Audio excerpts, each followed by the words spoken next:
सबको जय मसीह।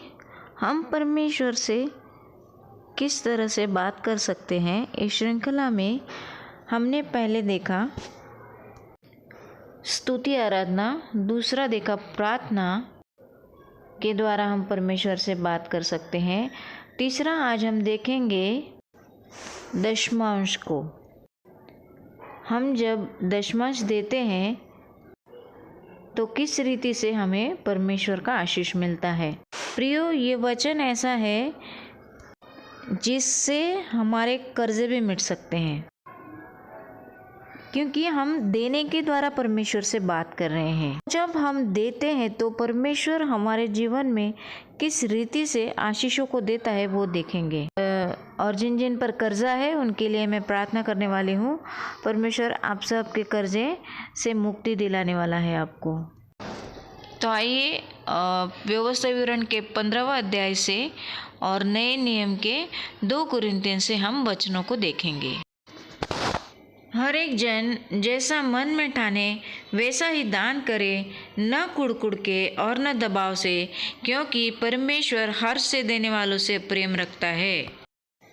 और परमेश्वर सब प्रकार का अनुग्रह तुम्हें बहुतायत से दे सकता है, जिससे हर बात में और हर समय सब कुछ जो तुम्हें आवश्यक हो तुम्हारे पास रहे, और हर एक के भले काम के लिए तुम्हारे पास बहुत कुछ हो, कि तुम हर बात में सब प्रकार की उदारता के लिए, जो हमारे द्वारा परमेश्वर का धन्यवाद करवाती है, धनवान किए जाओ।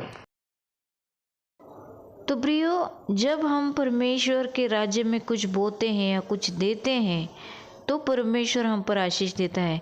देखिए, हम परमेश्वर को कुछ भी नहीं दे सकते, क्योंकि परमेश्वर ने इस सृष्टि को बनाया है। तो परमेश्वर का वचन कहता है कि तुम मेरे लिए ना घर बांध सकते हो ना मुझे कुछ दे सकते हो, लेकिन परमेश्वर ने ये दशमांश अपने भवन में लाने के लिए कहा है कि भवन में किसी भी चीज़ की कमी ना हो। मलाकी के 3 अध्याय में आप पढ़ सकते हैं कि परमेश्वर ने दशमांश देने वालों के लिए कितनी बड़ी बड़ी आशीष रखी है। प्रियो, जब परमेश्वर के राज्य में हम अगर 10 रुपया बोते हैं ना, तो हमें 100 रुपया रिटर्न मिलता है, क्योंकि वचन कहता है मैं तुम्हें 10 नहीं 100 नहीं 1000 गुना वापस देने वाला परमेश्वर हूँ। तुम देकर देखो, तुम्हारा मन तुम्हारा दिल साफ होकर अगर आप देते हो तो परमेश्वर हमें हर वो आशीष देता है जिसके हम हकदार हैं, और हम लेने वाले नहीं बल्कि देने वाले बनते हैं। चाहे हमारे पास थोड़े ही पैसे क्यों ना हो, लेकिन हमें उसमें से कुछ न कुछ परमेश्वर के राज्य में बोना ज़रूरी है। अब हम पुराने नियम से व्यवस्था विवरण में देखेंगे 15वां अध्याय में। तेरे बीच कोई दरिद्र न रहेगा, क्योंकि जिस देश को तेरा परमेश्वर यहोवा तेरा भाग करके देता है कि तू उसका अधिकारी हो, उसमें वह तुझे बहुत ही बहुत आशीष देगा। इतना अवश्य है कि तू अपने परमेश्वर यहोवा की बात चित्त लगाकर सुने, और इन सारी आज्ञाओं के मानने में जो मैं आज तुझे सुनाता हूँ चौकसी करे। तब तेरा परमेश्वर यहोवा अपने वचनों के अनुसार तुझे आशीष देगा, और तू बहुत जातियों को उधार देगा, परंतु तुझे उधार न लेना पड़ेगा। और तू बहुत जातियों पर प्रभुता करेगा, परंतु वे तेरे ऊपर प्रभुता न करने पाएगी। जो देश तेरा परमेश्वर यहोवा तुझे देता है, उसके किसी फाटक के भीतर यदि तेरे भाइयों में से कोई तेरे पास दरिद्र हो, तो अपने उस दरिद्र भाई के लिए न तो अपना हृदय कठोर करना और न अपनी मुट्ठी कड़ी करना। जिस वस्तु की घटी उसको हो, उसका जितना प्रयोजन हो उतना अवश्य अपना हाथ ढीला करके उसको उधार देना। तो प्रियो, यहाँ पर देखिए, परमेश्वर कहता है भवन में भी आपको दशमांश देना है, और अगर आपके आसपास या आपके परिवार में, आपके भाई बंधु में, मित्र मंडली में अगर किसी को ज़रूरत है पैसों की, कपड़ों की, खाने की, किसी भी चीज़ की, जो आपके पास है वो आप दे सकते हो उसको, उस चीज़ की अगर आप मदद करते हो तो परमेश्वर खुश होता है, क्योंकि हर व्यक्ति परमेश्वर के स्वरूप में बनाया गया है। तो अगर हम किसी को कुछ देते हैं या किसी की हेल्प करते हैं तो वो डायरेक्टली परमेश्वर की हेल्प करते हैं। प्रियो, सच कहती हूँ, अगर आप दूसरों को मदद करते हैं या भवन में आप दशमांश देते हैं, दान देते हैं, भेंट देते हैं, तो आपके जीवन में बड़े बड़े बदलाव आप देखेंगे। इतना भरपूरता से आशीष मिलेगा आपको। मलाकी में परमेश्वर कहता है कि मैं आकाश के फाटकों को खोलकर तुम्हें आशीष बरसाऊंगा स्वर्ग से।